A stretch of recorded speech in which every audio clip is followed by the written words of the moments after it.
Malah mereka mempresentasikan foto dari fotokopi yang sangat tidak layak untuk menjadi bahan untuk menyatakan ijazah itu asli. Jadi saya curious ya, dari mana fotokopi itu yang jadi masalah? Fotokopi itu sama persis dengan fotokopi yang dipresentasikan oleh Dekan Fakultas Kehutanan UGM, Dr. Sigit Sunarta di tanggal 22 Oktober 2022. Ya masanya bulan Oktober. Artinya persis sama. Pada saat 22 Mei itu saya malah gini, apakah Bareskrim ini sedang memberikan tanda-tanda kepada kita gitu? SOS gitu kan. Jangan-jangan mereka itu mau menyampaikan kepada masyarakat ijazahnya sebenarnya nggak ada loh gitu.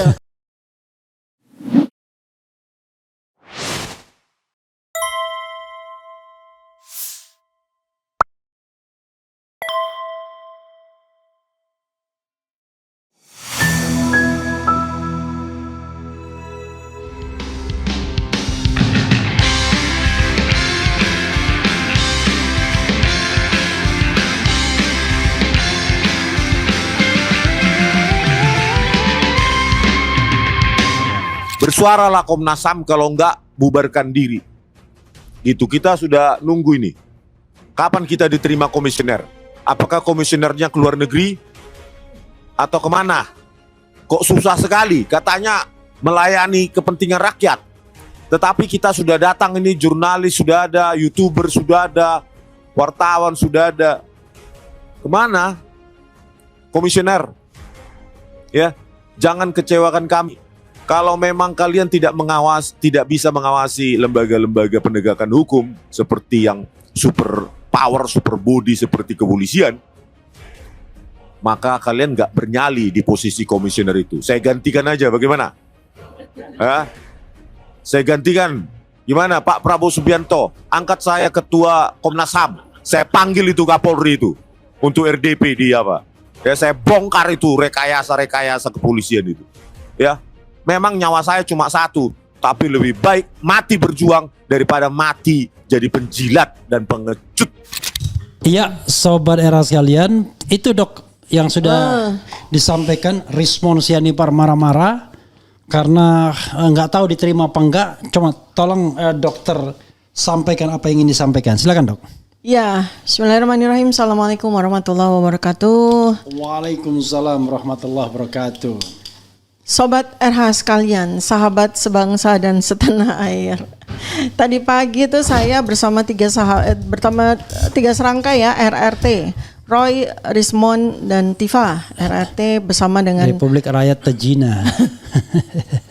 Roy, Rismond, dan Tifa RRT menggeruduk ke Komnas HAM. Geruduknya geruduk sopan sih gitu. Nah kemudian Rismond tadi bukan marah-marah, itu orang Batak kalau bicara begitu. Iya, kalau saya kan orang itu rayuan tuh ya. Iya, kalau saya kan orang setengah Jawa, jadi ya bisa sudah bisa memahami bagaimana. Kata Rismond itu adek, aku cinta kau. Ada pertanyaan? Jadi mengungkapkan jatuh cintanya gitu dia. Ya intinya sebenarnya begini ya. Jadi Komnas itu kan Komisi Nasional Hak Asasi Manusia. Supaya diketahui oleh semua masyarakat bahwa kami sebenarnya sudah bersurat 3 kali ke Komnas ya, berkaitan dengan sejak kita diperkarakan oleh Joko Widodo ya, laporan polisi tanggal 30 April 2025. Itu total saya dengan kuasa hukum saya itu 3 kali. Kalau pokoknya kita tuh 3 kali tuh kita bersurat ke Komnas HAM. Pertama adalah ketika di awal peristiwa ini ya, kami mengadukan karena kami mengalami teror, intimidasi.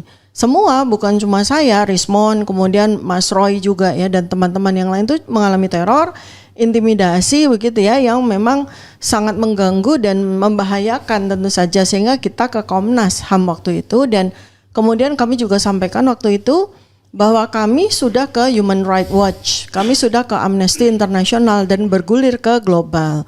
Artinya supaya mereka tahu. Tetapi pada saat kami mengirimkan surat yang pertama ya, bulan Mei ya 2025, tidak ada tanggapan dari Komnas HAM.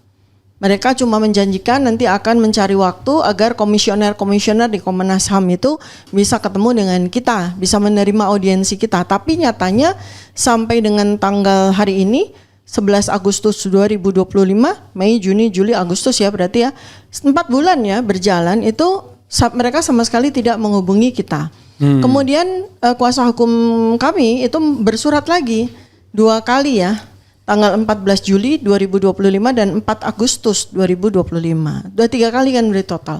Sampai dengan hari ini kami tidak mendapatkan jawaban. Nah, pantaslah kalau sahabat saya Bang Rismon berdialog secara Batak tadi gitu ya. Karena kan untuk diketahui juga ya bahwa komisi-komisi ini, Komnas HAM, kemudian yang baru tempo hari kita datangi Kompolnas, kemudian tempo hari lagi Ombudsman, itu adalah komisi-komisi yang dibentuk oleh pemerintah, oleh negara ya, dan mereka itu digaji dengan uang pajak rakyat. Itu mereka itu posisinya itu stand beside us gitu loh. Stand beside us, bukan stand beside pemerintah. Tapi sepertinya ketika kita 3 kali ini bertemu dengan para komisioner itu, mulai dari Ombudsman, kemudian Kompolnas, dan hari ini kita paksa komisioner untuk bertemu dengan kita, itu tampaknya mereka tidak tahu di mana mereka harus menempatkan diri. Standing position mereka itu di mana gitu loh. Mereka itu dibentuk, tupoksi mereka jelas atas nama undang-undang bahwa mereka itu bertugas untuk mengawasi lembaga-lembaga pemerintah. Lembaga-lembaga yang didanai oleh APBN dan APBD itu sudah jelas undang-undangnya. Artinya apa? Mereka tuh mata mereka itu harus menghadap kepada lembaga-lembaga. Dalam konteks yang tadi saya sampaikan atau kami sampaikan kepada Komnas HAM adalah kepolisian. Bukan berada bukan berada bersama dengan lembaga-lembaga termasuk kepolisian. Kan itu. Mereka bersama dengan kita, punggung mereka itu bersama dengan kita, menghadap kita bersama-sama, dan mata mereka itu menghadap kepada lembaga-lembaga secara tajam, mengawasi apakah pekerjaan lembaga-lembaga tersebut tidak bertentangan dengan hak asasi manusia. Kan begitu tuh harusnya. Tetapi saya melihat ya, mereka defensif gitu. Lucu kan, mereka nggak bikin salah apa-apa, tapi mereka malah defensif. Sehingga ketika kita bicara dalam konteks kita, berarti mereka ini seakan-akan berkomplot ini bersama dengan Joko Widodo yang melaporkan kita, melaporkan rakyat. Bukankah mereka seharusnya bersama dengan kita, ya? Seharusnya mereka tuh bersama dengan kita. Justru mereka harusnya bertanya dengan Joko Widodo, mengapa kamu melaporkan rakyat ini yang sedang menegakkan kebenaran atas keaslian dari dokumen, kan gitu. Di sini kan kita menjadi aneh gitu ya, karena kita yang sedang mempertanyakan dan meneliti tentang kebenaran dokumen yang jelas ya dipakai oleh seseorang untuk memperoleh jabatannya selama 20 tahun. Seharusnya Komnas HAM itu berpihak kepada kita, bukan kemudian malah menjadi defensif gitu. Itu ya. Kemudian berikutnya lagi, kenapa tone-nya Bang Rismon tadi meninggi dan saya pun juga ya, ketika kemudian akhirnya setelah kita menunggu selama 40 menit, akhirnya kita diberikan kesempatan kepada oleh mereka untuk bertemu salah satu komisioner. Padahal kami berharap kami bisa bertemu dengan lebih dari 3 komisioner supaya kita terjalin sebuah diskusi yang bagus gitu ya. Ternyata yang menemui kita tuh setelah 3 bulan ya, itu hanya 1 komisioner. Maka ketika kemudian kita bertemu, saya sampaikan, apalagi ketika kemudian mereka tuh seperti bergegas dan tergesa-gesa, saya sampaikan begini, Pak, Bapak itu tugasnya dengan gaji, dengan penghasilan yang kami berikan dengan uang pajak kami, Bapak itu sabar, menunggu sampai kami semua menyampaikan aduan kami, menyampaikan unek-unek kami, ini kami semua datang. Mewakili 12 orang yang sekarang ini menjadi terlapor. Jadi Bapak sabar. Saya katakan seperti itu. Dan kemudian ada persoalan yang mengagetkan juga di kami. Karena ternyata surat itu belum diterima oleh komisioner loh.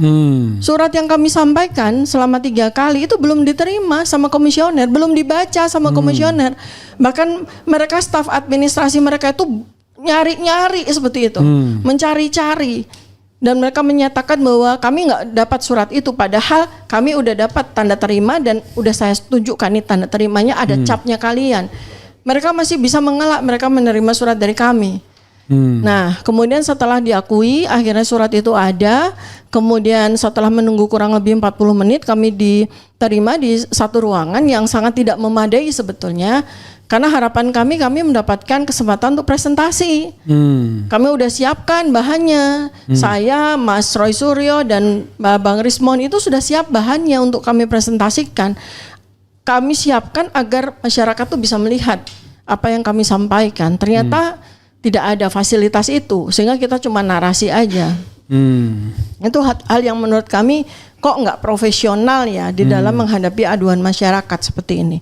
Nah, kemudian ketika di ruangan juga satu komisioner ya didampingi oleh satu staf, mereka masih bersitegang soal surat karena si komisioner ini menyatakan bahwa mereka belum menerima surat dari kami. Kemudian kami tanya kepada staf yang mendampingi itu, kata dia sudah menerima surat tetapi kemudian di archiving, diarsipkan. Jadi surat itu nggak dibawa ke komisioner tetapi diarsipkan. Jadi kalau seandainya kami tidak datang hari ini, itu mungkin surat mungkin 5 tahun atau 10 tahun baru dibaca. Atau mungkin tidak akan pernah dibaca. Yang cepat dibuka itu kalau undangan dari luar negeri mungkin. Nah, mungkin seperti untuk seminar tentang HAM. Ya, itu kan untuk ya. pendidikan HAM, tambah-tambah teori mereka tentang HAM gitu ya. Iya, jadi ini sebetulnya salah satu dari sekian banyak alasan kenapa saya dan teman-teman itu memutuskan untuk bertemu atau memaksa komisioner untuk bertemu. Termasuk dengan keadaan yang sama dengan Ombudsman kemarin. Termasuk juga dengan Kompolnas kemarin. Kami datang memaksa mereka untuk bertemu dengan kami. Kenapa? Kami sudah bersurat sampai 3 kali. Tidak ada respon, tidak ada jawaban kapan mereka akan menerima audiensi dari kami. Dan anehnya sama, jadi keadaannya sama ketika di Ombudsman kami datang, mereka cari-cari surat sampai kurang lebih hampir 1 jam. Sama dengan Kompolnas. Nah, ini menjadi sebuah pertanyaan kepada pemerintah. Mereka membentuk komisi-komisi ini kerjanya apa sih? Mereka tuh ngerti nggak tugas mereka tuh apa? Mereka itu ngerti nggak posisi mereka tuh ada di mana? Bahkan kemarin ketika di Kompolnas atau di Ombudsman kami tuh kayak gimana ya? Kita ini seperti hamba sahaya gitu. Aneh banget kita diterima oleh orang yang kita bayar penghasilannya, oleh orang yang kita gaji untuk bekerja untuk kita, tapi kita datang tuh seakan-akan kita tuh hamba sahaya yang menghadap Tuhan besar gitu. Sampai ini saya di Ombudsman. Mereka bilang akhirnya setelah kami 40 menit menunggu, mereka bilang bahwa komisioner akan menerima tetapi maksimal 2 orang. Loh, padahal yang terlapor tuh 12 orang. Belum dengan kuasa hukum masing-masing karena kami semua harus didampingi kuasa hukum masing-masing. Tak kurang 24 orang kan seharusnya. Tapi mereka memaksa yang boleh masuk ke ruangan rapat hanya 2 orang saja. Seperti itu. Kemudian mereka datang juga ternyata lebih daripada 4 orang. Jadi ini menurut saya, kenapa mereka ketakutan dengan kasus ini? Apakah mereka pekerjaannya memang seperti ini? Ataukah mereka ketakutan karena kami membawa kasus dengan nama seseorang bernama Joko Widodo nih, gitu loh. Ini pertanyaan besar yang kita harus sama-sama jawab. Kalau Komnas HAM sudah ada presidennya ketika KM 50. Ya, waktu itu. Malah KM 50 dan sekarang jadi Kompolnas tuh orangnya. Itu dia. Jadi ada satu orang yang sebelum Kompolnas jadi tim sukses salah satu capres. Nah, ampun dah. Dia tuh sebut aja namanya toh. Lupa saya namanya. Lupa namanya Khairul Anam. Khairul Anam. Khairul Anam tuh dulu dia Komnas HAM. Iya. Kemudian di KM 50 kita udah tahu bagaimana sepak terjangnya. Yeah. Kemudian habis itu sekarang dia di Kompolnas. Sebelum Kompolnas tim sukses Ganjar. Tim sukses Ganjar dulu baru kemudian ke Kompolnas. Gitu. Waktu gelar perkara khusus ini kami juga perkarakan ya. Artinya kami juga adukan kepada 3 komisi ini. Si Khairul Anam ini datang pada saat gelar perkara dan dia memberikan konferensi pers seakan-akan dia jadi jubirnya kepolisian. Itu kan aneh sekali. Padahal Kompolnas itu Komisi Polisi Nasional dibentuk untuk mengawasi kerja polisi. Yeah. Kan begitu. Bukan untuk jadi centeng polisi. Untuk jadi centeng polisi ini kan malah jadi jubir polisi, bagaimana ceritanya. Tapi memang Kompolnas dari dulu juga begitu dalam kasus Sambo. KM 50 ingat nggak waktu itu Benny Mamoto itu. Dan kita dipaksa untuk terus membayar gaji mereka, itu kan itu yang aneh sekali gitu loh. Jadi exercise saja Kalau mau sebenarnya. jujur memang lembaga-lembaga itu tempat orang meniti karir, menikmati fasilitas negara, keluar negeri dan keluar kota gratis. Iya. Jadi tanpa pekerjaan. ketika ada masalah masyarakat, mereka cenderung menghindar. Lah kalau misalnya KM 50 tidak menjadi concern Komnas HAM, kita juga bingung. Kalau kasus ini tidak menjadi concern Komnas HAM, kita bingung. Lalu kerja mereka apa? Kerja mereka apa? Nah, saya kira memenuhi undangan-undangan kayak seperti itu. makanya tadi aja juga ada satu bahasan yang menarik soal kehadiran mereka yang hari ini tuh mereka denial, mereka sanggah bahwa mereka tidak hadir pada acara gelar perkara khusus tanggal 9 Juli 2020. Komnas HAM. Padahal kami berempat malah dengan kuasa hukum kami Pak Abdullah Al-Katir itu hadir di gelar perkara khusus yang memang menurut Pak Abdullah itu aneh gitu ya, tidak seperti lazimnya gelar perkara. Kami datang, saya, Pak Roy Suryo, Bang Rismon Sianipar itu sebagai saksi ahli yang didatangkan, Pak Abdullah Al-Katiri sebagai kuasa hukum dari Ketua TPUA, Pak Egy Sujana. Kita hadir dan pada waktu itu Karo Wasidik sebagai pemimpin gelar perkara khusus itu memperkenalkan semua orang yang ada di situ. Memang tidak memperkenalkan nama, tapi beberapa lembaga diperkenalkan secara lembaga. Misalnya ini yang hadir adalah Komisi 3 DPR, kemudian ada Kompolnas, kemudian ada Ombudsman, ada Komnas HAM. Jelas telinga kami mendengar semua. Tapi di pertemuan tadi disanggah, kami tidak hadir. Padahal kami sampaikan ada hadir. Namanya siapa ya? Kami nggak tahu. Malah di gini. Kalau gitu coba minta Bareskrim ini daftar absensinya loh. Kok malah kami yang repot? Malah kami yang disuruh ke Bareskrim lagi untuk tahu. Loh, kalian bagaimana administrasinya? Masa ada orang yang diutus untuk datang ke acara Bareskrim, acara gelar perkara kok kalian nggak tahu tuh gimana gitu kan? Terus kemudian juga Ombudsman kemarin ketika kami temui juga mereka menyatakan Komnas HAM tuh hadir gitu loh. Jadi ini aneh sekali gitu loh, tata cara kerja mereka tuh aneh sekali gitu. Kita perlu pertanyakan betul ya, apa sih sebenarnya mereka? Kalau itu saya tidak aneh. Kenapa? Aduh saya karena memang ini keluhan saya pribadi ya, rekrutmen pejabat publik itu memang bukan mencari orang yang paling independen, paling berani, paling punya integritas, tapi paling bisa diajak cincai, ya kan? Kong-kalingkong ya, komplot gitu. Berkomplotnya. Nih terus ada lagi kejadian yang aneh lagi, pernyataan yang aneh lagi. Setelah mereka menyanggah bahwa mereka datang ke gelar perkara khusus di peristiwa dugaan ijazah palsu Joko Widodo, mereka sampaikan kalau yang gelar perkara ADP kemarin kami hadir. Gitu. Terus ADP yang diplomat yang meninggal itu loh. Iya. Kalau ADP itu kami hadir loh. Terus saya sampaikan, Pak, perkara gelar perkara khusus tanggal 9 Juli ini, dugaan ijazah palsu ini, Karo Wasidik saja sampaikan, Bareskrim aja sampaikan, ini isu nasional. Isu nasional dan apalagi melibatkan 12 aktivis yang notabene adalah tokoh masyarakat. Sementara Anda malah bilang bahwa nggak datang di acara yang sangat penting yang menjadi isu nasional.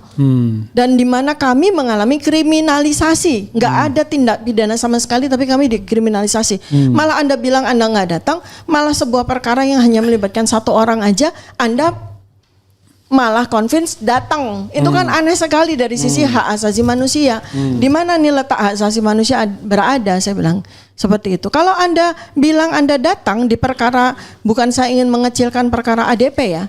Bukan saya ingin equality before the law ya. Artinya Anda pun datang pada sebuah peristiwa dugaan pembunuhan dari seorang diplomat, tapi Anda bilang Anda nggak datang pada saat ada 12 tokoh masyarakat dikriminalisasi. Itu kan aneh sekali. Saya rasa dari Bareskrim pasti jawabannya pasti berbeda, saya bilang gitu kan. Seperti itu. Jadi ya intinya kita exercise aja. Pertama, apakah Anda bekerja dengan benar gitu kan? Apakah Anda tahu tupoksi Anda? Karena kelihatannya pada nggak tahu tupoksinya gitu.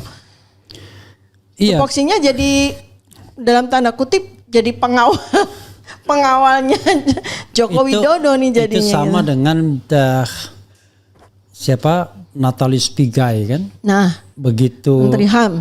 waktu di luar, wah selalu dia membawa-bawa pengalamannya sebagai orang Komnas HAM. Komnas HAM. Begitu jadi Menteri HAM, ya membeli juga. Saya bilang, udahlah nggak usah susah-susah. Anda buka aja lah KM 50 itu kan. Wah, hanya bukan tugas saya loh. Tugas Anda mewacanakan. Walaupun nanti prosesnya ada di Komnas HAM, tapi kan Menteri HAM bisa mewacanakan untuk, kan yang namanya HAM itu kan bukan hubungan Anda dengan masyarakat, bukan Anda mengawasi masyarakat, Anda mengawasi negara sesungguhnya kan.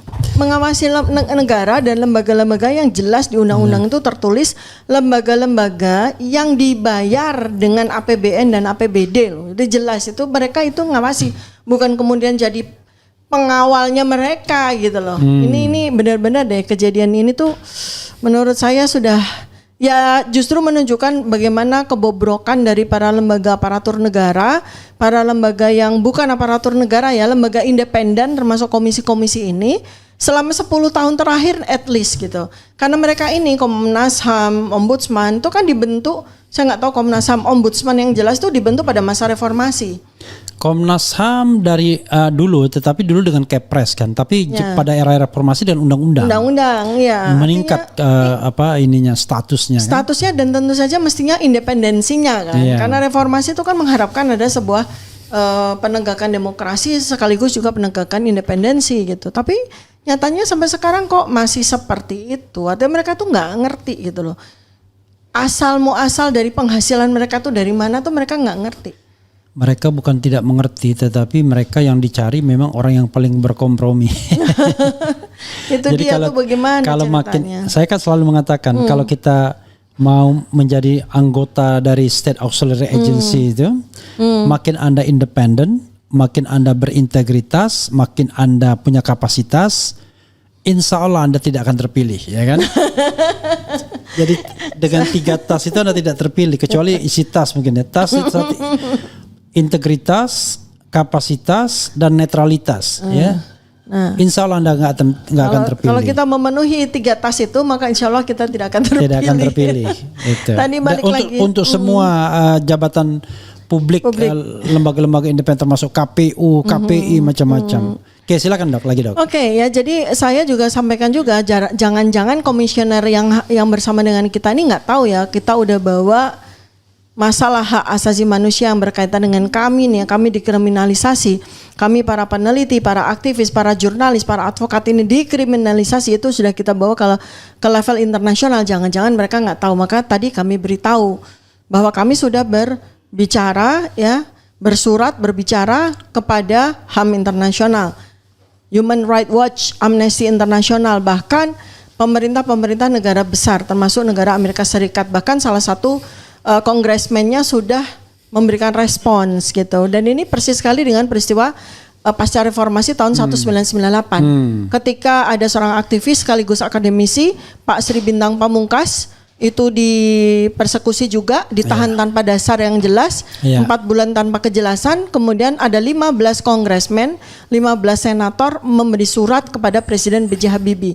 Surat itu kata Pak Bintang tidak diakui oleh Pak B.J. Habibie, tapi faktanya seperti itu. Maka saya sangat optimis ya, Kongresmen Alex Padilla yang dari California ini sudah bersurat dan pasti notice, dan kemudian akan bawa, dia berjanji akan bawa kepada sidang Senat di sana ya, di negara bagian California gitu. Dan harapan saya mudah-mudahan ini akan menjadi sebuah catatan penting ya bagi Senat di Washington. Di Washington ya, dibawa ke sana ya. Iya, karena jadi, dia mewakili negara bagian California. Nah, Alejandro Padilla. Ya, makanya ini kan telinganya dekat sekali dengan Donald Trump. Dan untuk diketahui juga bahwa kami sudah melalui FDI udah bersurat kepada Presiden Donald Trump. Kenapa kok ini penting? Kalau termul kan nggak nyampe. IQ mereka kan nggak sampai. Kenapa? Malah mereka kemudian seakan-akan membuli gitu ya. Wah, Dr. Tifa bersurat kepada Presiden Donald Trump. Kenapa nggak ke Xi Jinping? Oh iya, kami akan bersurat. Kalau memang perlu kami akan bersurat ke Putin juga gitu. Tapi kenapa ke Donald Trump? Karena kita mengikuti iringan dari dari arah politik, kebijakan geopolitik dari Presiden Prabowo Subianto. Arah-arahnya kalau kita lihat ya, kalau kita saksikan bersama, 10 tahun terakhir itu Indonesia itu kan oleh Joko Widodo dibawa terlalu jauh ke China, ke China. Sehingga pendulum kita itu nggak seimbang. Padahal seharusnya kita sebagai negara bebas aktif, kita sebagai negara yang menjadi soko guru di Asia Selatan, di Asia Tenggara, itu kita harus nggak boleh berat sebelah. Jadi saya perhatikan bahwa 11 bulan pemerintahan Presiden Prabowo ini, beliau itu berusaha untuk menengahkan lagi gitu loh pendulumnya, ya, dengan kepentingan Barat, kepentingan Amerika Serikat, dan itu yang paling ideal untuk kita bawa. Jadi kita jangan bergerak lebih condong kepada salah satu blok. Kita harus ada di tengah, posisi kita ini sangat penting, jangan sampai kita dikooptasi. 10 tahun kemarin kan kita dikooptasi untuk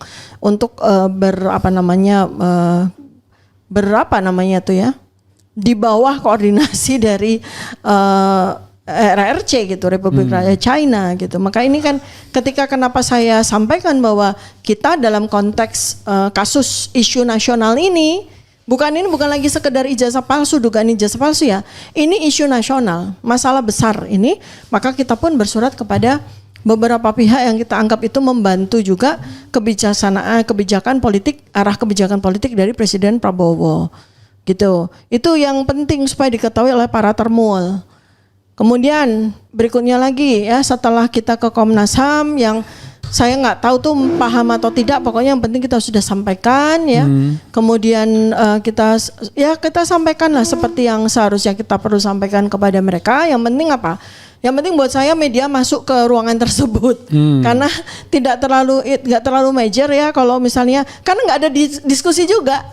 Tidak ada diskusi sama sekali. Mereka itu cuma datang, duduk dan mendengarkan apa yang kami sampaikan.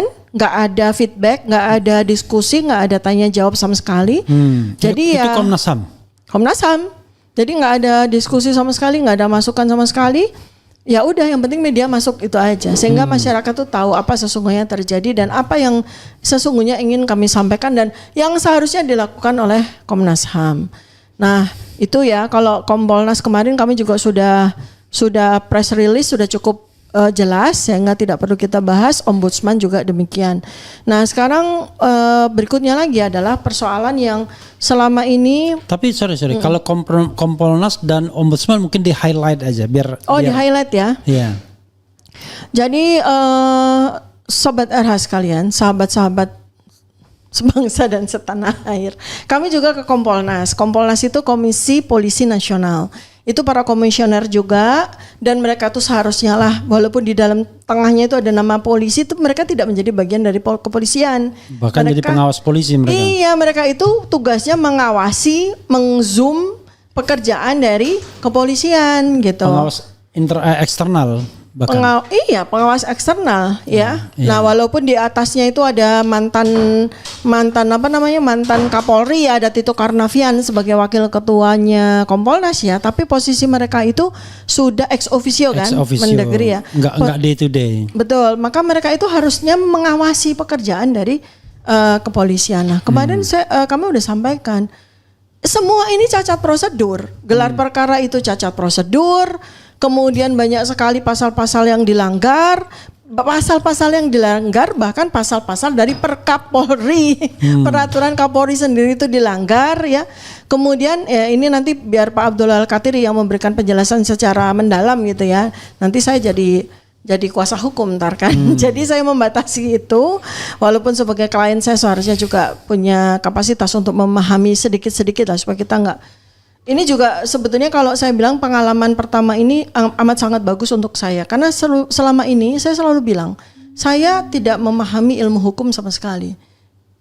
Banyak ilmu yang saya pelajari tapi untuk hukum tidak. Ini Allah memberikan kesempatan ataupun pemasangan kepada saya untuk mempelajari. Dan saya senang sekali saya punya dosen. Pak Al-Katiri ini karena beliau sangat memahami undang-undang ya. Nah, yang mau saya garis bawahi dalam konteks yang domain saya adalah saya menyampaikan di Kompolnas, alhamdulillah mendapatkan kesempatan untuk presentasi. Alhamdulillah, ya 2 kali saya datang. Tiga-tiganya? Yang pertama 3 orang komisioner ya, dan menurut saya itu cukup profesional dalam menerima kami. Kemudian yang kedua saat dua komisioner dengan beberapa staf, dan kami diberikan kesempatan untuk presentasi sehingga jelas sekali. Presentasinya siapa aja? Dokter? Saya, kemudian Bang Roy Suryo, Bang Rismon Sianipar, kemudian juga para terlapor lain yang hadir, seperti Pak jurnalis Michael Sinaga, kemudian juga Nurdian, kemudian beberapa dari TPUA, Pak Rizal Fadila juga, Pak Rustam Effendi. Pokoknya puas lah bisa menyampaikan apa yang ingin mereka sampaikan. Ada Khairul Anam di situ? Enggak ada, sembunyi lagi dia. Padahal kita agak lihat bajunya set gitu. Apakah itu dia atau tidak? Tapi kayaknya nggak mungkin kalau nggak di kantor itu ya gitu ya. Tapi nggak, 2 kali kesempatan kami ketemu dengan komisioner dari Kompolnas, dua-duanya Khairul Anam tuh nggak ada. Padahal harusnya dia hadir karena dialah yang hadir di gelar perkara khusus yang kami perkarakan keabsahannya itu. Ada lihat Khairul Anam hadir dalam gelar perkara khusus? Oh iya dong, jelas lihat, dan bahkan dia konferensi pers. Kok isinya konten apa yang dia sampaikan malah seperti jubirnya polisi gitu. Makanya pada saat kita ke Kompolnas itu kami mau tunjukkan dokumen-dokumen yang menjadi dasar penghentian penyelidikan pada tanggal 22 Mei 2025 dan menjadi dasar juga untuk peningkatan status dari penyelidikan ke penyidikan karena gelar perkara itu adalah dokumen-dokumen yang tidak layak. Karena sebagian dari dokumen-dokumen tersebut itu selain unverified juga ternyata bukan dokumen yang tepat. Dan pada saat di Kompolnas kami tunjukkan beberapa dokumen yang jelas ini adalah dokumen-dokumen yang tidak layak untuk menjadi dasar dinyatakannya ijazah Joko Widodo itu asli. Misalnya dokumen apa aja? Contoh misalnya yang sudah sering kita bahas, sudah sering juga Bang Rismon, Bang Roy dan juga saya bahas di berbagai media dan podcast ya, ijazah gitu kan. Mereka terkejut loh ketika saya nyatakan. Pertama adalah di tanggal 22 Mei dan di gelar perkara 9 Juli 2025 itu mereka Bareskrim menggunakan foto dari fotokopi ijazah Joko Widodo yang dinyatakan ijazah Joko Widodo. Bagian nggak bisa ditayangin ya. Jadi ijazah bisa ditayang, nggak enak kalau ditayang. Yang fotokopi ijazah itu. Fotokopi ijazah? Yang di bolak-balik kita tayangkan itu. Bisa Gi? Yang ijazah, foto ijazah. Sudah, panggil Reski. Okay. Ya, soalnya nggak enak kalau cuma narasi aja ya, biar masyarakat tuh tahu apa yang saya maksud. Yang sering kita pakai itu foto dari fotokopi ijazah yang di tengahnya ada noda kopi, kopi apa teh nggak tahu, kemudian terlipat. Dan itu adalah foto dari fotokopi. Sementara di pojok kiri itu ada foto kecil yang dinyatakan bahwa itu adalah foto dari ijazah asli yang dibawa saudaranya Joko Widodo. Malah ditampilkan di foto yang kecil seperti mana ya? Ya pokoknya gitu. Nanti Mas Ogi cariin ya. Nah, kenapa pada saat gelar perkara maupun pada saat presentasi Bareskrim mereka tidak menampilkan foto dari ijazah, padahal mereka menahan atau menerima ijazah itu dari Joko Widodo beberapa hari. Kenapa mereka nggak foto? Malah mereka mempresentasikan foto dari fotokopi yang sangat tidak layak untuk menjadi bahan untuk menyatakan ijazah itu asli. Jadi saya curious ya, dari mana fotokopi itu yang jadi masalah? Nah, fotokopi itu sama persis dengan fotokopi yang dipresentasikan oleh Dekan Fakultas Kehutanan UGM, Dr. Sigit Sunarta di tanggal 22 Oktober 2022. Ya maksudnya bulan Oktober. Artinya persis sama. Mereka mendapatkan fotokopi itu bukan karena mereka mengkopi ijazah. Iya, yang katanya disampaikan oleh Joko Widodo beberapa hari yang lalu kan gitu. Kok mereka tidak memfotokopi atau tidak memfoto ijazah yang katanya ijazahnya Joko Widodo itu yang sempat dititipkan ke mereka di Bareskrim. Itu kan jangan-jangan Joko Widodo ini nggak memberikan ijazah, cuma ngomong doang gitu kan. Karena yang di Bareskrim yang ditampilkan oleh Bareskrim itu lagi-lagi itu adalah foto dari fotokopi yang ditampilkan oleh Dekan Fakultas Kehutanan UGM Sigit Sunarta bulan Oktober 2020. Oh, Sigit Sunarta fotokopi juga ya? Fotokopi juga. Dan dia lipetan juga. Oh, dan dia kemudian menunjukkan itu ya kalau nggak Iya. salah. Tunjukkan begini. Iya begini kan, Iya, fotokopi begini yang lipetan dan tengahnya ada noda kopi juga. Iya. Jadi itu persis sekali dengan yang difoto oleh Barreskrim, itu kan aneh sekali. Oke. Jadi apa benar Joko Widodo waktu itu yang dia menyatakan bahwa dia menyerahkan ijazahnya untuk untuk di malah ibaratnya nggak di upgrade gitu ya? Iya itu. Kan tinggal ini dibuang, tinggal foto aja kan? Apakah dengan resolusi tinggi atau bukan foto, apa namanya, scan gitu? Ya seharusnya kalau misalnya kita lihat dari presentasi Barreskrim tentang ADP itu, tentang diplomat itu, kan ditunjukkan di meja seperti lazimnya, ini sarung, ini lakban, ini tali gitu kan ya. Harusnya kan ini ijazah, itu kan kita tunggu-tunggu. Loh kok malah foto dari fotokopi yang sudah buluk lagi gitu kan, udah ada noda kopinya lagi. Ini maksudnya pada saat 22 Mei itu saya malah gini, apakah Barreskrim ini sedang memberikan tanda-tanda kepada kita gitu, SOS gitu kan. Kalau yang begini nih, tanda bahaya gitu kan ya. Jangan-jangan mereka itu mau menyampaikan kepada masyarakat, ijazahnya sebenarnya nggak ada loh gitu. Makanya mereka menggunakan itu. Satu, dokumen tentang foto dari fotokopi ijazah yang sangat tidak layak untuk dijadikan sebagai dasar untuk presentasi. Kedua, transkrip. Ini yang fatal yang kemarin udah saya sampaikan. Ya, transkrip yang sangat 122 fatal. SKS cuma. Ya, yang transkrip yang total yang mata kuliah pilihannya kosong dan tanda tangan dari dekan maupun pembantu dekan satunya tuh nggak ada itu. Dan 122 SKS. 122 SKS kan gitu ya. Dengan nilai 2,05. 2,05 itu kan artinya Barreskrim sendiri. Itu pun kata Wakidi alias Mulyono yang temannya katanya sudah dia lebih dulu daripada saya ya. Iya, dan lebih pintar dari saya gitu gimana kan. Wakidinya ya. Katanya IPK-nya Pak Jokowi itu 3, lebih tinggi dari saya, lebih bagus dari saya. Yang satu lagi yang fotokopian bukan yang Bian Sandi, yang kelipat. Yang kelipat itu. Kita bisa lihat tuh ada noda di tengah-tengahnya gitu ya. Dan katanya ada 34 dokumen kan yang ditampilkan ya. Kita gak sempat menghitung ya selama 1 jam dia presentasi. Tapi itu dari dokumen-dokumen yang penting saja kita malah jadi tahu banyak sekali data-data yang jadi terbongkar. Selain dari ijazah termasuk registrasi yang ternyata dia itu sarjana muda. Termasuk kemudian ternyata itu dia tidak selesai karena tidak ada mata kuliah pilihannya, ternyata hanya 122 SKS, ternyata banyak sekali dokumen yang still unverified yet gitu ya, seperti itu, dan sangat rendah kualitasnya sehingga tidak bisa itu dijadikan sebagai dasar. Nah itu kan saya sampaikan kepada Kompolnas, harapan saya dihadirkan sebagai saksi ahli itu untuk menunjukkan ini loh Barreskrim, dokumen-dokumen Anda ini nggak layak. Iya. Nggak layak. Kata Kompolnas dan kata Kawarwasidik sudah sesuai dengan prosedur. Sudah sesuai dengan prosedur. Nah itu kan prosedurnya bukan sesuai dengan bawa barang. Ada dua. Iya. Pertama sesuai dengan prosedur yang berlaku. Kedua bukti yang dibawa itu sekunder. Bukti sekunder kan itu kan. Tidak bisa dijadikan alat bukti. Iya itu luar biasa itu ya. Karena kok kepolisian tuh kudet ya.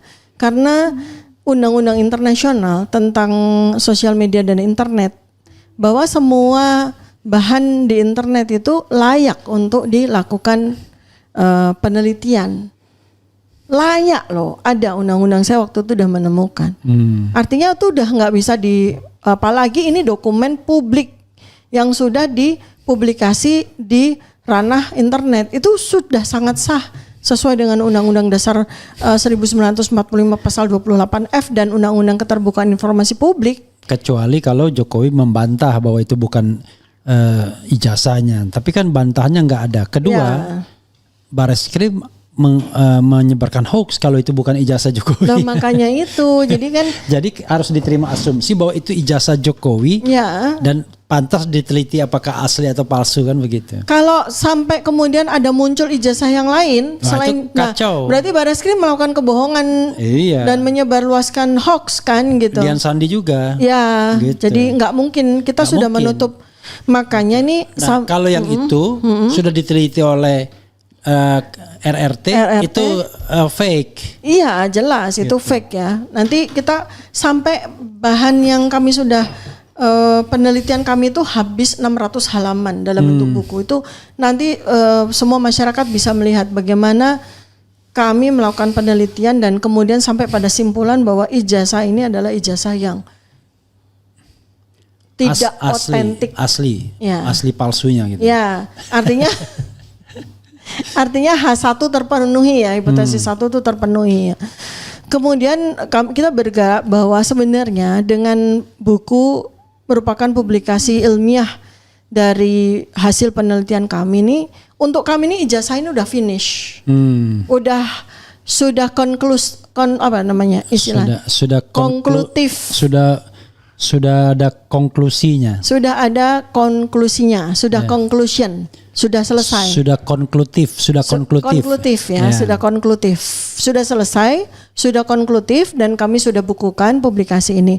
Kenapa pada beberapa waktu yang lalu sebetulnya terpikir untuk kami jurnalkan. Tapi satu ya, jurnal itu kan hanya dibaca oleh masyarakat ilmiah. Terlalu elit ya. Terlalu elit dan jatuhnya nanti taruh di digital library aja, tidak ada. Tetapi kalau buku berkemungkinan untuk dibaca oleh berjuta-juta orang. Apalagi kami juga sudah siapkan versi Kindle-nya ya, versi digitalnya ya. Yang bisa dari WA ke WA. Ya, Seperti Bambang Tri kan dari WA ke WA kan. pada suatu ketika nanti ya gitu ya. Kemudian untuk kami ingin menghargai, jadi sama-sama kita menghargai karya intelektual ya. Jadi di awal sehingga kami Amazonkan tuh buku dan dual language ya. Jadi kami cetak dalam versi bahasa Indonesia dan bahasa Inggris. Saya tanya, itu sudah 100% jadi? 90%. Oh 90%. 90%. Oh, kapan mau di Kita soft launching nanti insya Allah di 18 Agustus nanti. Itu Soft launching. Soft launchingnya di Jakarta? Di Jogja. Oh di Jogja. Oh bareng dong nanti di Ya, Jogja. nanti kan kita sama-sama punya acara ya. Iya. Jadi kita akan soft launching kan. Oke. Kemudian habis itu insya Allah grand launching di tanggal 27 Oke. Agustus karena kita nunggu ISBN-nya. I see. Ya ISBN-nya nggak kekejar di tanggal 18. Jadi ISBN kan butuh sekitar 10 hari ya. Nanti Iya. insya Allah di 27 sudah bisa sudah bisa dibeli versi digitalnya ya yang kami akan. Itu 2 versi itu udah tersedia langsung? Yang bahasa Indonesia dulu. Oh, ke Ya, bahasa Inggrisnya bahasa nanti Inggrisnya, ya. iya, Nanti karena menyusul ya. Menyusul ya. Oke. Kalau misalnya tadi ada pertanyaan, nggak takut dibredel? Nggak ada sekarang pembredelan. Nggak ada. Nggak ada sekarang karena izinnya itu ISBN ya. Iya. ISBN itu kita bisa cetak di Malaysia, kita bisa cetak di UK, kita bisa cetak di Kanada. Jadi nggak ada dan kemudian Dan nggak ada gunanya juga waktu membredel orang era media sosial seperti ini Makanya. kan, era internet kan. Dan supaya diketahui juga bahwa kami bertiga RRT sudah bergerak ke buku kedua. Jadi di buku pertama udah 90%, insya Allah sudah bisa di akhir Agustus sudah bisa dibaca. Coba covernya yang itu kayak begitu yang putih itu ya. Covernya nanti ada sedikit merahnya. Oh, Ya oke. sedikit. Saya minta kepada layout editor untuk memberikan sedikit warna merah karena buku ini persembahan kami bertiga untuk hari ulang tahun kemerdekaan Indonesia ke-80 insya Allah. Dan ini menjadi white paper. White paper itu bukan buku kebijakan Jokowi tapi white paper. Buku jujur. Oke. Buku jujur tentang Jokowi ya. Nah, preface-nya mungkin boleh ya saya bacakan ya. Boleh Dikit silakan. ya preface-nya ya. Preface yang saya sampaikan di buku tersebut. Di ambang kebenaran. Kalau boleh Dok, sebelum ini di-share dulu baru biar jadi nanti dia bisa dimasukkan itu. Puisinya. Prolognya? Iya, Preface-nya. prolognya itu dia bisa dibaca oleh sobat era sekalian. Kalau sudah share nanti saya share dulu. Oh, enggak dibacain dulu, di-sharekan dulu. Biar mereka bisa menyimak. Mereka bisa menyimak ya. Ya. Oke. Kan seperti di ambang sore itu kan lagu Di ambang kebenaran. Bentar. Ini coba bayangkan kalau kita terjemahkan di ambang kebetulan. Beda lagi kan? nggak betul. Gitu. Jadi tidak selalu benar itu betul kan. Gitu. Tidak selalu salah itu keliru. Saya paksain tadi ke sini biar semua target hari ini terpenuhi. Oke, sudah nyampe ya? Sudah. Oke. Tunggu dikirim. Oh ini yang panjang yang pakai ini ya. Oke, sis. Ya,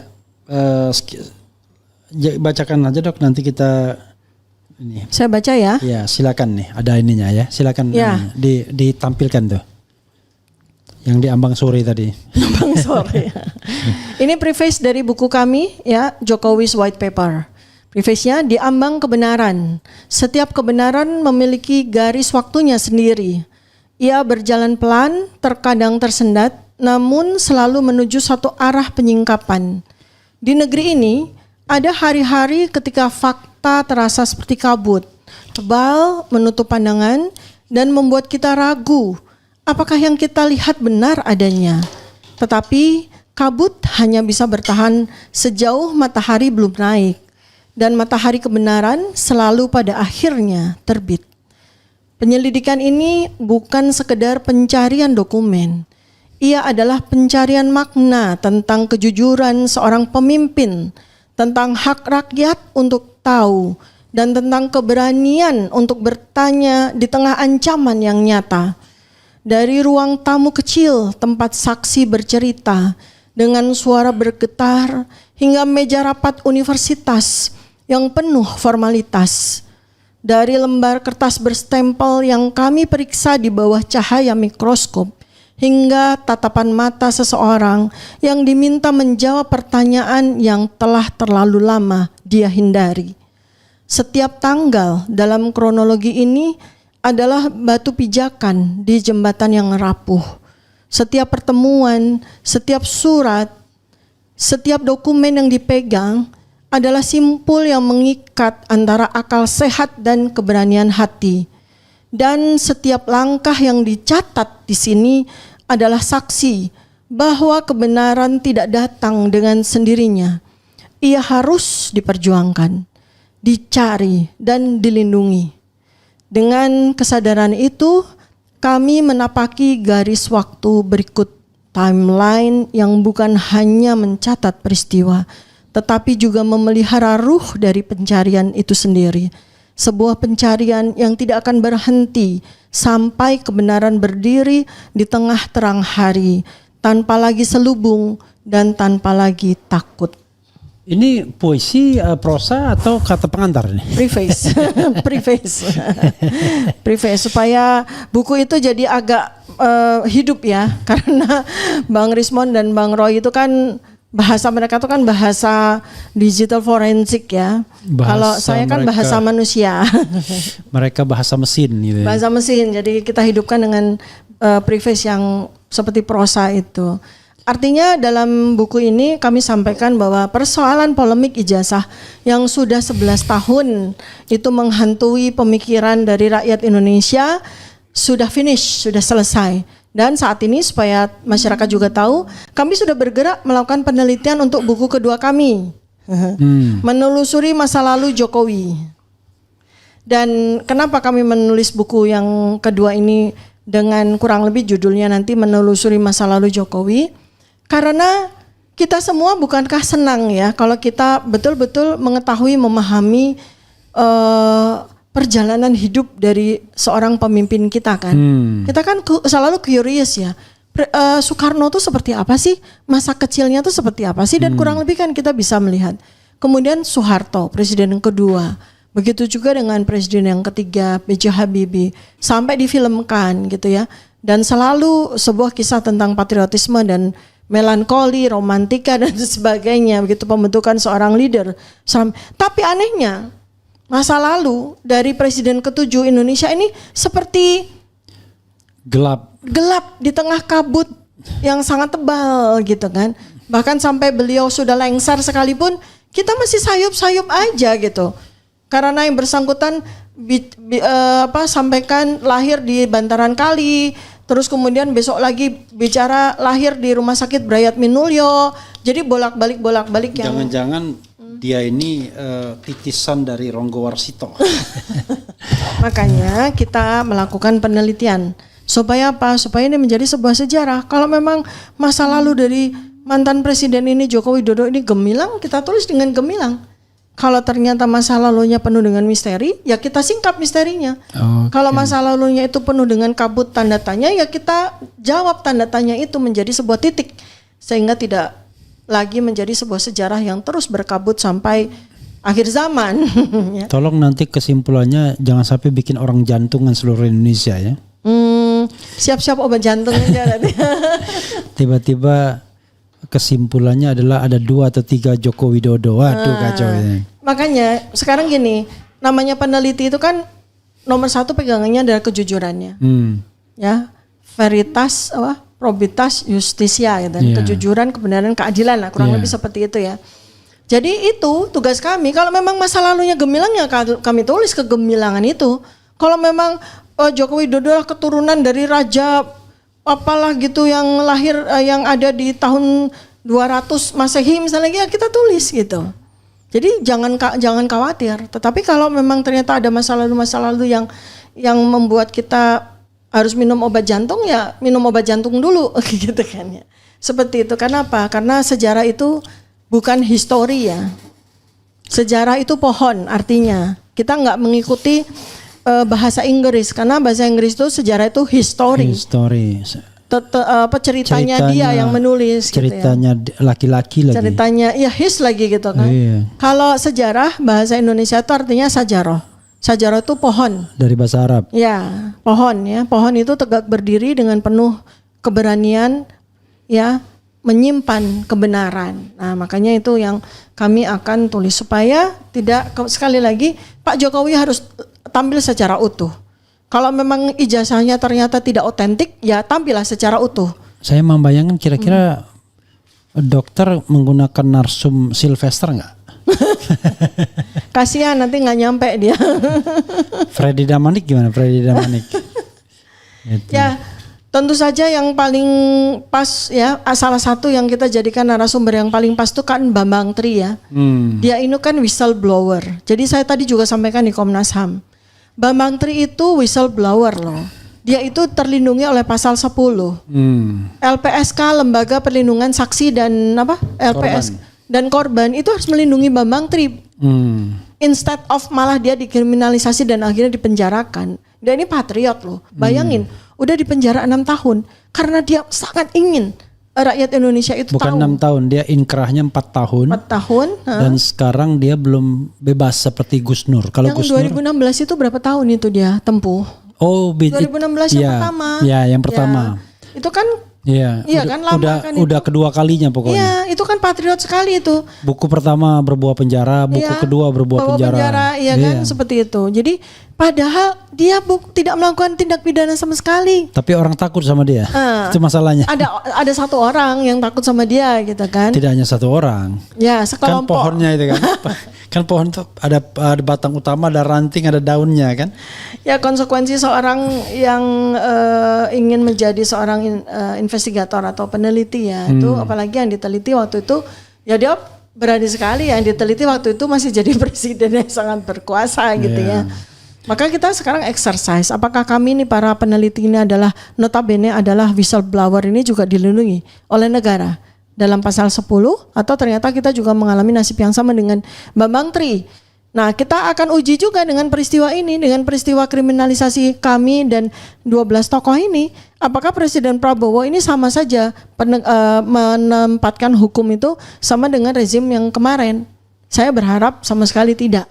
Saya berharap ketemu dengan presiden yang lain yang bisa menetapkan, yang bisa melihat di mana letak pidana itu selayaknya ditempatkan kepada seseorang.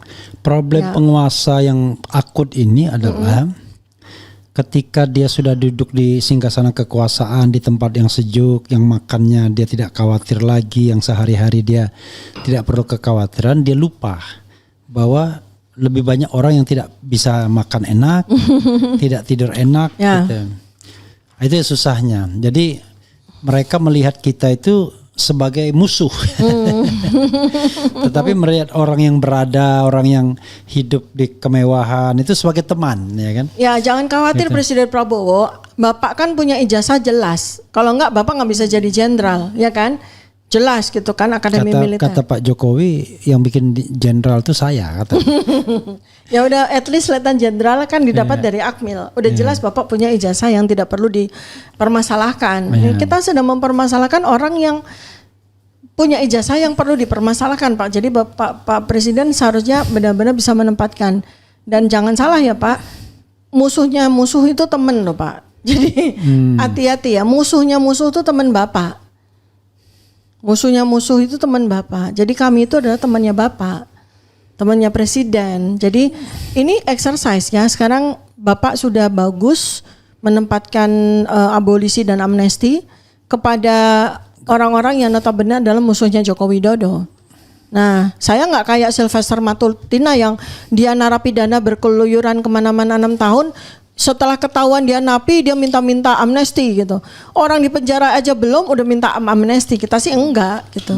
Kita tidak akan minta abolisi atau amnesti karena jelas bahwa kami tidak melakukan tindak pidana sama sekali. Oh, kalau abolisi nggak ada masalah karena abolisi itu menghilangkan tindak pidana. Maksudnya Menghilangkan tindak pidana, maksudnya gimana? Abolis- Ada tindak pidana. nggak ada. Bedanya abolisi sama amnesti, kalau amnesti pengampunan, kalau abolisi dihapuskan. Sesuatu yang sudah pernah dituduhkan. Iya. Nah, kan Seolah-olah tidak pernah ada. Jadi Tom Lembong, Seolah-olah tidak pernah ada. iya. Ya. Tom Lembong itu sekarang ini statusnya adalah tidak pernah dihukum, tidak pernah diproses, tidak pernah dianggap terdakwa korupsi atau tersangka Ya. korupsi. Artinya seolah-olah tidak ada tindak pidana kan? Ya bukan seolah-olah. Nah, apa? Tidak Maksudnya ada at all. dia tidak ada etol. Tapi kan kita gini, dalam hukum itu ada, tapi dianggap tidak ada. Kan Iya. kan ada proses itu. Ada proses itu, tapi dianggap tidak ada. Dianggap tidak ada. Nah, kami itu nggak ada, not even proses pun nggak ada. Enggak, ini dokter proses juga, sedang berproses sekarang. Iya. Sedang berproses. Cuman prosesnya kan sekarang masih dalam terlapor. Karena proses ini proses yang diada-adakan. Itu sama dengan Tom Lembong, dia adakan Iya. juga. Karena itu dia berhak atas abolisi ya untuk menghilangkan, karena hakimnya tidak adil. Kalau hakimnya adil, ya cukup hakim aja menyelesaikan itu dengan membebaskan Tom Lembong, mengatakan bahwa Tom Lembong tidak terbukti bersalah. Tapi karena hakimnya pun kelihatannya dipesan, maka seorang presiden yang akhirnya harus turun tangan, atau presiden somebody is coming from behind, ya kan? Kemudian jadi pahlawan, become a hero. Ya. Kayak ada semacam ketidakpercayaan kepada ini ya. Bukan begitu, dia biarkan prosesnya, and then pada stage tertentu ya. dia kemudian turun tangan dan kemudian dia become a hero. Ya, kelihatannya nanti Presiden Prabowo juga sepertinya ya dalam 3 bulan ini kan seperti ini. Karena ada beberapa sumber yang mengatakan beliau itu sebenarnya notice kan.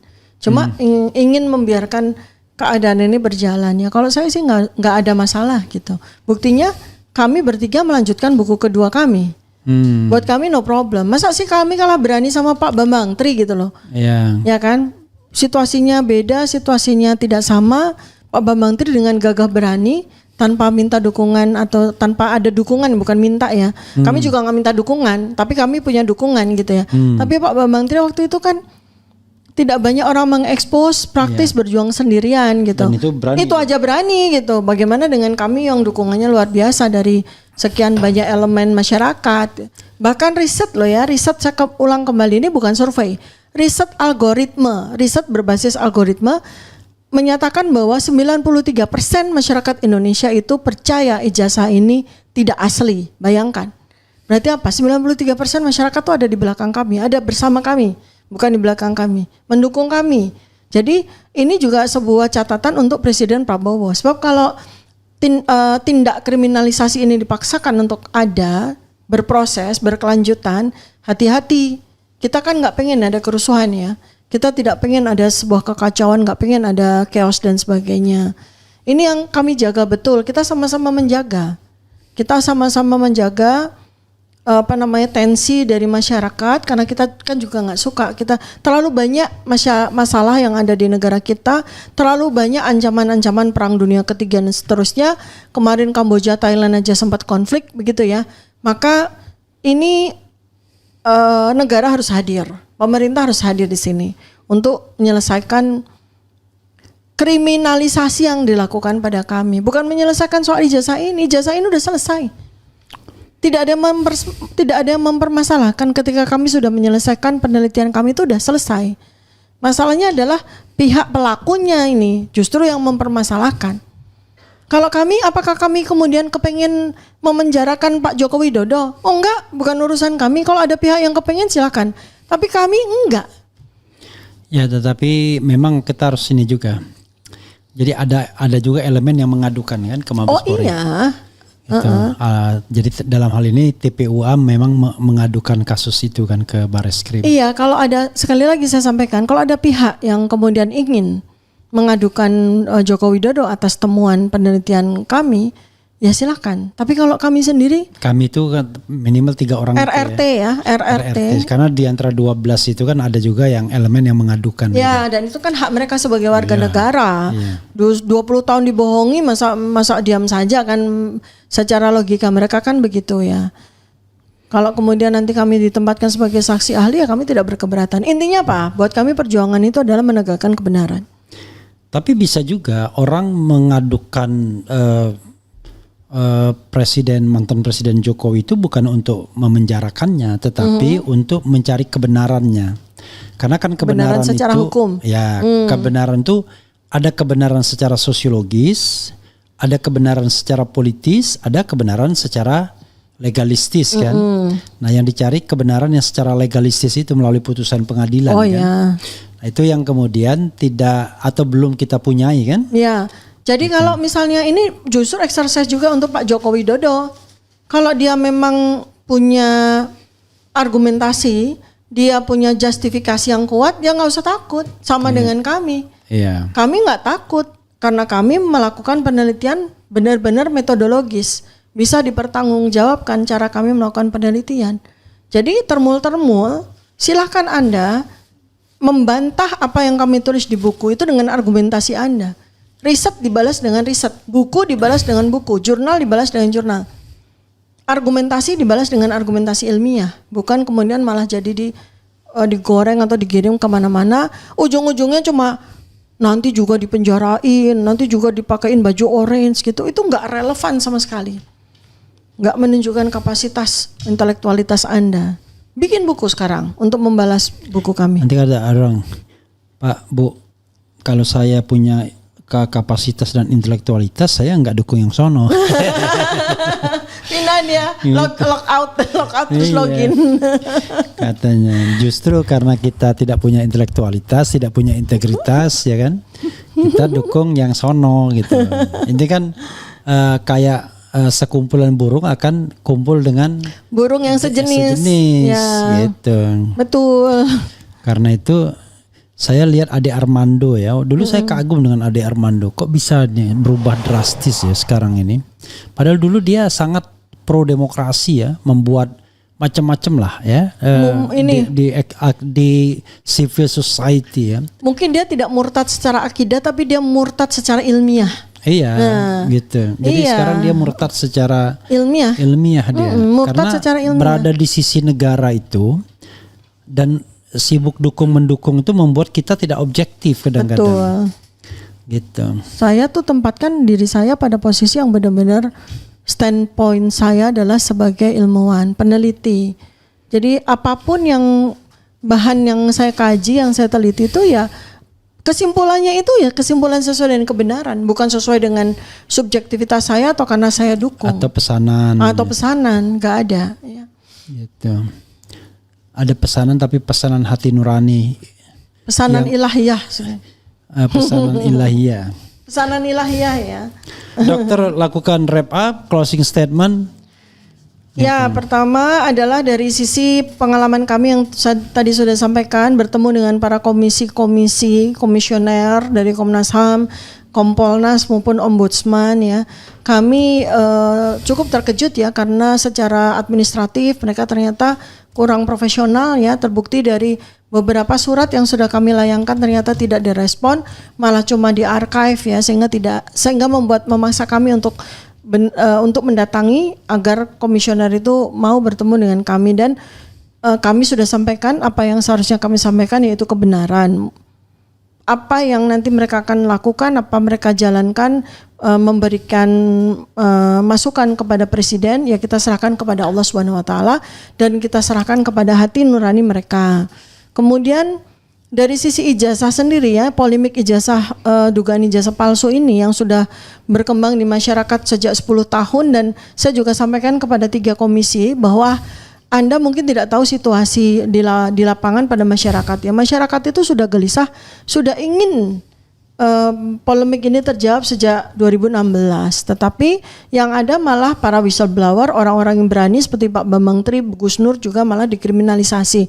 Dan tidak tertutup kemungkinan 12 orang bahkan lebih yang saat ini termasuk dengan saya ini juga sudah mengalami kriminalisasi. Hanya sekedar untuk membungkam. Yakinlah, mau dibungkam 100 atau 1000 orang itu akan memanggil 1000, 100.000 orang, sejuta orang yang lain untuk mengawal kebenaran ini. Nah, bagi kami penelitian yang sudah kami lakukan itu sudah finish, sudah selesai, dan alhamdulillah sudah kami tetapkan untuk kami compile ya, kami kompilasi dalam bentuk buku yang kami berikan judul Jokowi's White Paper. Insya Allah sudah terbit pada akhir Agustus 2025 ini. Dan untuk diketahui masyarakat juga bahwa kami bergerak sekarang melakukan penelitian buku kedua yang terkait dengan masa lalu Joko Widodo, sehingga masyarakat benar-benar akan bisa sangat mengenal seorang pribadi Joko Widodo seperti apa, masa kecilnya seperti apa, tidak lagi gelap gulita, sehingga apapun bisa diambil sebagai pelajaran bagi masyarakat sekarang dan masa depan. Kemudian berikutnya lagi adalah bahwa banyak sekali prosedur yang kami sampaikan melalui 3 komisi tadi ya, banyak prosedur terkait dengan gelar perkara dan terkait dengan kedudukan kami yang dikriminalisasi menggunakan pasal-pasal yang sudah tidak pada tempatnya lagi, pasal-pasal yang tidak layak oleh termul-termulnya Pak Joko Widodo ini. Dan kami di sini sampaikan negara harus hadir, pemerintah harus hadir, Presiden Prabowo Subianto harus memberikan intervensi agar tidak menjadi presiden di kemudian hari. Bagaimana kami sangat ingin rezimnya Presiden Prabowo ini seperti memberikan sebuah optimisme kepada kami dengan pemberian abolisi dan amnesti kepada para tokoh dan aktivis serta orang-orang yang kritis terhadap Joko Widodo dan kemudian dikriminalisasi. Itu kami sangat appreciate. Nah, mudah-mudahan itu menjadi sebuah wajah baru bagi penegakan hukum di Indonesia melalui pemerintah Presiden Prabowo. Mudah-mudahan beliau mendengarkan apa yang saya sampaikan dan melalui juga titipan pesan kami dari yang kami titipkan kepada para komisioner ya di 3 komisi tadi, Komnas HAM, Kompolnas, dan Ombudsman. Terima kasih. Tunggu kehadiran buku kami Jokowi's White Paper. Insya Allah mulai 27 Agustus 2025 sudah bisa Anda pesan ya.